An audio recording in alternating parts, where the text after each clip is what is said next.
ఇస్తామని ముఖ్యమంత్రి రేవంత్ రెడ్డి గారు స్పష్టంగా చెప్పి వారికి ధైర్యం కూడా చెప్పడం జరిగింది. దాని భాగంలోనే వేలాది మంది కూడా ఈరోజు డబుల్ బెడ్రూమ్లకు సంబంధించి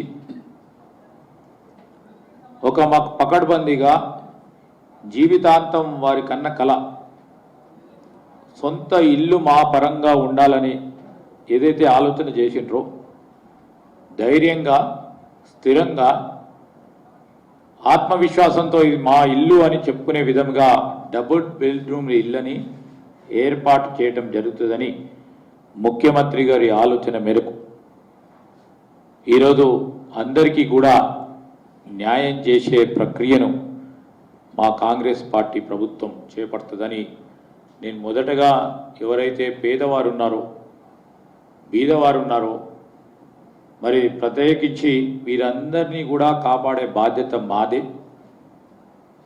దాని బాధ్యతలో మేము ముందుంటామని వారికి తెలియజేయడానికి ప్రభుత్వ పరంగా మేము ఈరోజు చెప్పదలుచుకున్నాం.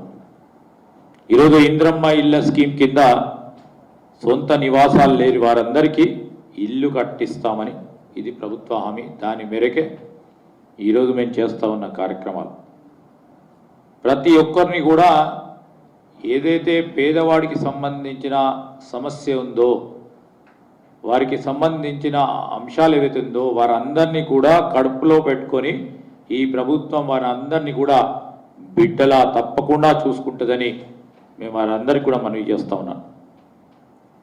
ఈరోజు మేము అనేక సందర్భాల్లో నిన్న మా ప్రభుత్వ అధికారులు చెప్పారు, ఎందుకు ఈ మూసి నది డెవలప్మెంట్ ప్రాజెక్టుకు సంబంధించిన నిర్మాణ సంస్థకు సంబంధించి తిరిగి ఈ మూసీ నదిని మొత్తం ఒక ప్రధానమైన రివర్ ఫ్రంట్ ప్రధానమైన సిటీలో మొత్తం యావత్ ప్రపంచంలోనే ఈరోజు హైదరాబాద్ అంటే తెలియని వాళ్ళు ఉండరు.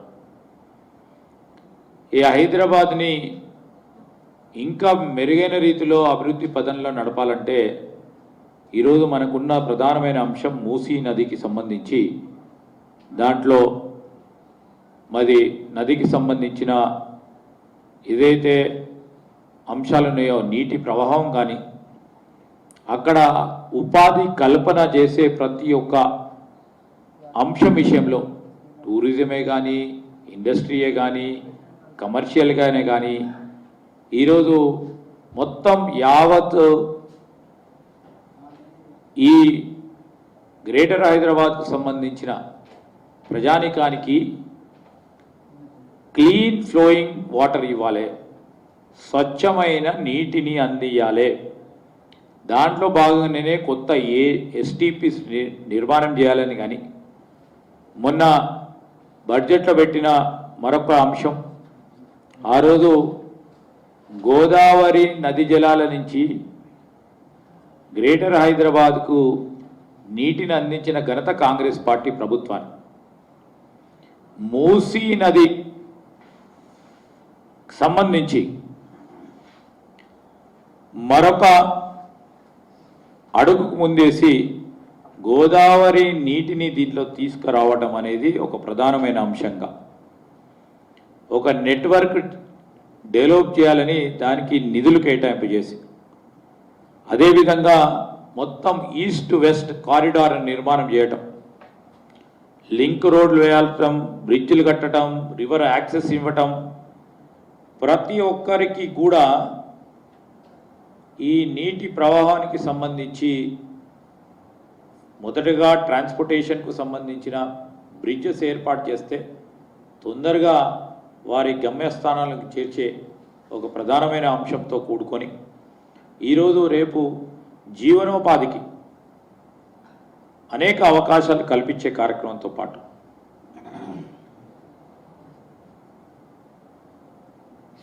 పని దగ్గరనే వారి ఉండే ఇళ్ళ కార్యక్రమం కూడా వాక్ టు వర్క్ అంటాం, దాని కార్యక్రమం చేతో పాటు ఈరోజు మనం అక్కడ కావాల్సిన మన గ్రీన్ స్పేసెస్ని ఏర్పాటు చేయాలని కార్యక్రమంతో పాటు మేము మా ప్రభుత్వం ప్రధానంగా ముఖ్యమంత్రి గారు పీపీపీ మోడల్ కింద ఈ ప్రాజెక్టును చేపట్టాలని ఆలోచన చేసి దాదాపు మొదటగా చేసేది ప్రతి ఒక్కరు కూడా సోషో ఎకనామిక్ సర్వే చేయటం, 35 టీంలను ఏర్పాటు చేసుకొని డ్రోన్లను ఉపయోగించుకొని ఈరోజు రెవెన్యూ ఆఫీసర్సు ఇతర అధికారులందరూ కూడా దీంట్లో నిమగ్నమై మరి ఈ స్పెసిఫిక్ స్టడీని చేసి అదే వరకు ఆపకుండా ఈరోజు అనేక సంస్థలతో మూసీ నది పరిహారిక ప్రాంతానికి సంబంధించి ఎవ్వరికి కూడా ఇబ్బంది కలగకూడదు, రేపు మేము చేపట్టే ప్రతి అడుగు ప్రధానంగా పేదవాడికి ఇబ్బంది జరగకూడదు, మధ్యతరగతి కుటుంబీకులకు ఇబ్బంది జరగకూడదు, వీరందరినీ కూడా ఏ ఇబ్బంది లేకుండా వారికి ప్రత్యామ్నాయ మార్గాలు చూపెట్టి వారిని ఎట్టి పరిస్థితుల్లో ఆదుకోవాలి. ఆ బాధ్యతను కూడా విస్మరించకుండా మేము చేపడతా ఉన్న ఈ కార్యక్రమం దానిలో భాగంగానే సివిల్ సొసైటీకి సంబంధించిన అనేక మంది ప్రతినిధులతోని కూడా సంప్రదింపులు చేయటం, అధికారులు ఎన్పిఓస్ అంటే ఎన్జిఓస్కు సంబంధించిన అనేక మంది ఈ మూసీ నదిపై కానీ అంతఃపూర్వకం మూసీ నది పరిహారిక ప్రాంతానికి సంబంధించి ఇరువైపులా ఉన్న అనేక మంది నివాసితుల గురించి పోరాటం చేసిన ఈ సంస్థలతోని నిరంతరం వారితోని మాట్లాడి సంప్రదింపులు జరిపి ఆనాడు ఇతర ప్రభుత్వానికి సంబంధించి ఒక ప్రాజెక్ట్ చేపట్టిన నందనవనం అనే ఒక ప్రాజెక్టు. ఆ నందనవనం అనే ప్రాజెక్టుకు సంబంధించి ఇదే ఎన్జిఓ సంస్థలు కొట్లాడినాయి. వారికి ఆల్టర్నేటివ్ ప్రత్యామ్నాయ ఏర్పాట్లు చేయాలంటే ఆనాటి ప్రభుత్వాలు ఏర్పాటు చేయలేకపోయినాయి. ఈరోజు ఇదే ఎన్జిఓ ప్రతినిధులు అందరూ కూడా ప్రత్యామ్నాయ ఏర్పాట్లు చేయండి అని వారి సలహా సూచనలు కూడా తీసుకొని దాదాపు 11 నుంచి 12 ఎన్జిఓ ఆర్గనైజేషన్స్తో కూడా మా వాళ్ళు మాట్లాడి వారి సంబంధించిన వారి సలహా సూచనలు కూడా తీసుకొని ఏ విధంగా సపోర్ట్ చేద్దాం, ఈ పేదవారికి ఇక్కడున్న నివాసితులకు ఏ విధంగా సహకారం చేద్దామని అక్కడున్న నివాసులు సంబంధించిన ఉంటున్న ఆ వాసులందరినీ కూడా సంప్రదించి ఈరోజు 2 BHK డబుల్ బెడ్రూమ్ ఇళ్లతో పాటు వారికి కావాల్సింది వాళ్ళ ఇళ్లలో ఉపాధి గురించి ఈరోజు ప్రభుత్వానికి సంబంధించిన అనేక డిపార్ట్మెంట్స్తోని మాట్లాడి ఆ కుటుంబాల్లో ఏదో ఉపాధి ప్రత్యామ్నాయ ఉపాధి ఏర్పాట్లు చేయాలని ఆ కుటుంబానికి ఒకరికి ఉపాధి అవకాశం కల్పించే కార్యక్రమంతో పాటు వారిని కూడా వారితో పాటు సంప్రదించి కౌన్సిలింగ్ చేసి చదువుకోవడానికి అంగన్వాడీ సెంటర్స్ను కూడా అక్కడ చిన్నారులు చాలామంది కూడా మరి రేపు డబుల్ బెడ్రూమ్ హౌసెస్ షిఫ్ట్ అయిపోయిన తర్వాత అంగన్వాడీ కేంద్రాలను ఏర్పాటు చేసుకొని అడ్మిషన్స్ను కూడా మరి 6 సంవత్సరాల వరకు వారిని పూర్తి స్థాయిలో చదివించే కార్యక్రమంతో పాటు సెల్ఫ్ హెల్ప్ గ్రూప్స్తో పాటు వారికి ఇంట్రెస్ట్ లోన్స్ ఇప్పించే కార్యక్రమం పెద్ద ఎత్తున ఒక ఆలోచన పరంగా ఒక ప్రణాళికబద్ధమైన కార్యక్రమం చేస్తూ ఉన్నాం. దీని గురించి ఒక హై లెవెల్ కమిటీ ఏర్పాటు కూడా చేయడం జరిగింది. దాంట్లో కమిషనర్ GHMC, అదేవిధంగా CEO సర్ప్, మైనారిటీ వెల్ఫేర్ డిపార్ట్మెంట్కి సంబంధించిన అధికారి, women and child welfare department సంబంధించిన డైరెక్టరు, అదేవిధంగా జాయింట్ MD గారు, దాంతోపాటు ఈరోజు సివిల్ సొసైటీకి సంబంధించిన ప్రతినిధులు NGOస్ను కూడా ఈ హై పవర్ కమిటీలో ఏర్పాటు చేయటం ప్రధానమైన ఉద్దేశం ఏంటంటే కేవలం నామమాత్రంగా ఈరోజు పంపించమని కాదు, వారికి కావాల్సిన అవసరాలు ఆ 2 బెడ్రూమ్ హౌస్ అన్ని వసతులతో కూడుకొని ఉండి వారి కుటుంబంలో ఒకరికో ఇద్దరికో ఈరోజు ఈ ఆర్గనైజేషన్స్ పరంగా ఈరోజు మెప్మా కానీ సెల్ఫ్ హెల్ప్ గ్రూప్స్ పరంగా వారికి లోన్స్ ఏర్పాటు చేసుకొని వారికి ఉపాధి కల్పనలో ముందుకు తీసుకెళ్లే ప్రయత్నం చేస్తూ దాని వరకే ఆకుండా ఎస్సీ ఎస్టీ బీసీ మైనారిటీ కార్పొరేషన్కి సంబంధించి వారి వెల్ఫేర్ స్కీమ్స్లో కూడా ప్రాధాన్యతనిస్తూ వారు చదువుకునే అంశం వచ్చే వరకు వారికి పూర్తి స్థాయిలో వారు చదువుకు ఎక్కడ ఇబ్బంది రాకూడదని ప్రతి దగ్గర కూడా కాంప్లెక్స్ రిసోర్స్ పర్సన్స్ని ఏర్పాటు చేస్తూ దగ్గరున్న స్కూల్స్ దగ్గరున్న రెసిడెన్షియల్ స్కూల్స్లో వాడి అడ్మిషన్స్ను ఏర్పాటు చేయటం జరుగుతుంది. ఎవరికి కూడా ఇబ్బంది లేకుండా. ఈరోజు మళ్ళా బఫర్ జోన్కు సంబంధించి నేను చెప్పినట్టుగా ఈరోజు దాదాపు రివర్ బెడ్కి సంబంధించి ఏదైతే స్ట్రక్చర్స్ను గుర్తిస్తారో ఆ స్ట్రక్చర్కు సంబంధించి కూడా ల్యాండ్ అక్విజిషన్ విషయంలో కూడా ఏ చట్ట ప్రకారం ఏ విధంగా ఉందో ఆ విధంగా చట్ట ప్రకారాన్ని యూజ్ చేస్తూ right to fair compensation and transparency in land acquisition rehabilitation and resettlement act 2013 ప్రకారం సంబంధిత జిల్లా కలెక్టర్స్తోని చేయటం జరుగుతుంది. ఇన్ఫ్రాస్ట్రక్చర్ డెవలప్మెంట్ కూడా ఈరోజు మూసీ నదికి సంబంధించిన డెవలప్మెంట్ ప్రాజెక్టు మరి మాస్టర్ ప్లాన్ని ఏర్పాటు చేసుకొని దాని క్రమంలోనే ఒక బ్లూ ప్రింట్ తయారు చేసి దాని విషయంలో ముందుకు సాగటం జరుగుతుంది. అందుకోసము చాలామందిని దీంట్లో అనుభవజ్ఞులైన వారిని కన్సల్టెంట్స్గా ఏర్పాటు చేసుకొని దానికి కూడా ఆర్ఎఫ్పి పిలవడం జరిగింది. ఒక పారదర్శకంగా వ్యవహారం నడవాలనే ఉద్దేశంతోనే దానికి ఈరోజు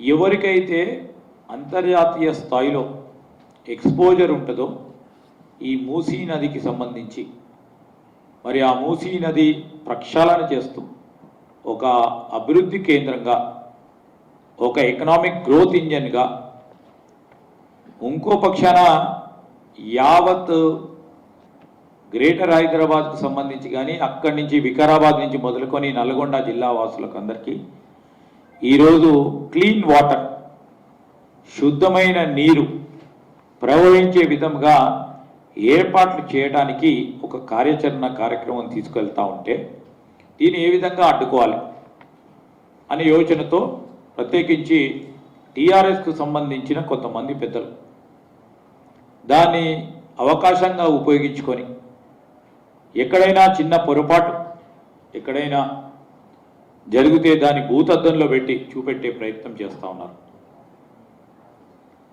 హైడ్రాకు సంబంధించి కూడా నేను యావత్ ఈ గ్రేటర్ హైదరాబాద్కు సంబంధించిన ప్రజానికాన్ని కోరుతా ఉన్నాం.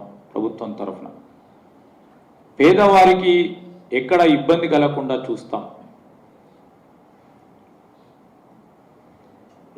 ఎవరైతే నిజంగా కష్టపడి ఇల్లు కొనుక్కున్నారో కొన్ని సందర్భాల్లో ఇవన్నిటినీ ఎఫ్టీఎల్లో వస్తుందని దాచిపెట్టి కొన్ని సందర్భాల్లో ఫ్లాట్స్ కట్టి అమ్మిన యాజమాన్యం ఈరోజు మధ్యతరగతి చిన్న తరగతి పేదవారికి సంబంధించిన కుటుంబ సభ్యులు ఇబ్బంది పడతా ఉన్న తరుణాన్ని కూడా ప్రభుత్వం ఖచ్చితంగా కూడా పరిగణనకు తీసుకుంటుంది.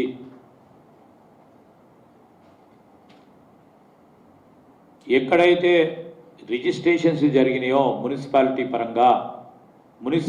పరంగా పర్మిషన్ ఇవ్వటం జరిగిందో ఇట్స్ ఎ కంటిన్యూస్ ప్రాసెస్.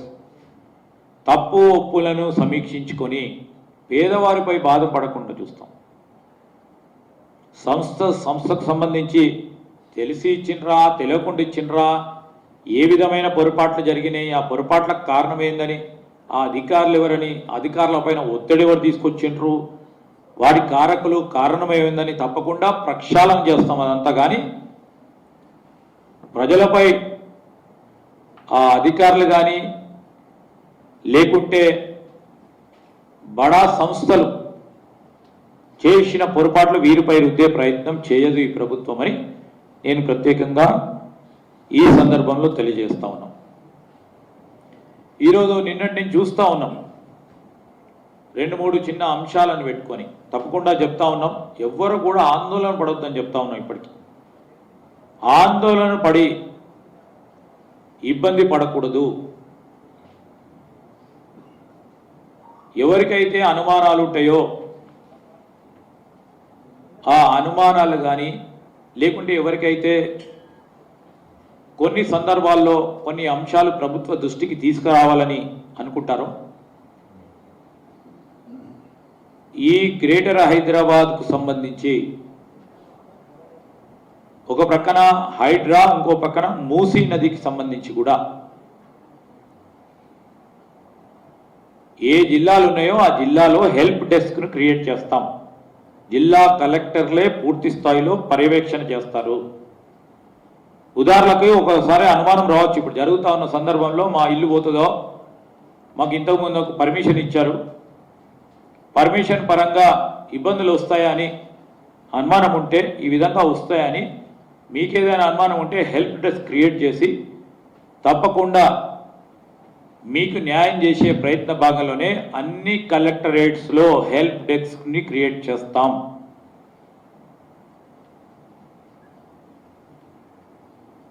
మరొకసారి చెప్తా ఉన్నాం, పేదవారికి ఇబ్బంది కలగకూడదని, ఎవరికి అన్యాయం జరగకూడదని మా ప్రభుత్వం ఈరోజు మేము చెప్తా ఉన్నాం. పేదవాళ్ళని నిలబెట్టే సంస్కృతి, పడగొట్టాలనే ఉన్న సంస్కృతి ఉన్న టీఆర్ఎస్కు సంబంధించిన నాయకత్వానికి సంబంధించి మొసలి కన్నీరు కారుస్తూ ఉన్న ఆ టీఆర్ఎస్ నాయకులు ఒకసారి అడుగుతా ఉన్నాం, మల్లన్న సాగర్ భూ నిర్వాసితుల విషయంలో మీరేం చేశారో ఈరోజు రాష్ట్ర ప్రజలందరికీ తెలుసు.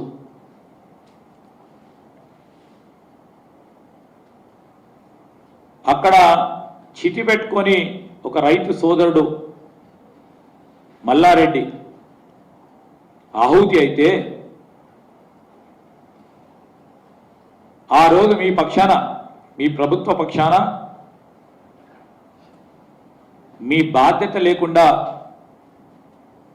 మీరు అడ్డగోలుగా వ్యవహారం చేశారు. ప్రభుత్వం 9 సంవత్సరాల కాలంలో మీరు రాష్ట్ర ప్రజలకు సంబంధించి భూ నిర్వాసితులకు సంబంధించి 2013 భూ నిర్వాసితుల చట్టాన్ని పూర్తి స్థాయిలో ఇన్ ప్రిన్సిపల్ అమలు చేయాలంటే దాన్ని ప్రక్కన పెట్టి కొత్త జీవో తీసుకొచ్చారు.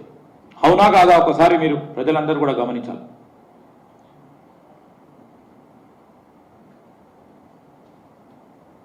ఈరోజు ఆనాడున్న ముఖ్యమంత్రి గారు వారి తనయులు ఏం చెప్పిండ్రు, ప్రాజెక్టు ముంపు మా ప్రాంతాలు, మా గ్రామాలు, మా ఇల్లులు కూడా పోయినాయి అని చెప్పిండ్రు. ఈరోజు ఏదైనా ప్రాజెక్ట్ చేపడతా ఉన్నప్పుడు ముంపుకురైన వారికి, భూ నిర్వాసితులకు న్యాయం చేయాలని ఆ రోజు మేము డిమాండ్ చేస్తే ఆ రోజు మీరేం చెప్పిండ్రు, చట్టం మేము కొత్తగా తీసుకొస్తా ఉన్నామని. దానిలో భాగంగా అనేక సందర్భాల్లో హైకోర్టు మొట్టికాయలేసింది. మొట్టికాయలేస్తే భూ నిర్వాసితులకు సంబంధించి ల్యాండ్ అక్విజిషన్కు సంబంధించిన ఏ విధంగా ఇచ్చిండ్రు కంపెన్సేషన్, మల్లన్న సాగర్లో ఓ కంపెన్సేషన్, సిద్దిపేటలో ఇంకోటి, గజ్వేల్లో ఇంకోటి. ఈ విధమైన కార్యాచరణ తీసుకోపోయిన వారికి ఏదైనా నైతిక హక్కు ఉందా ఈరోజు మాట్లాడటానికి అని అడుగుతాము.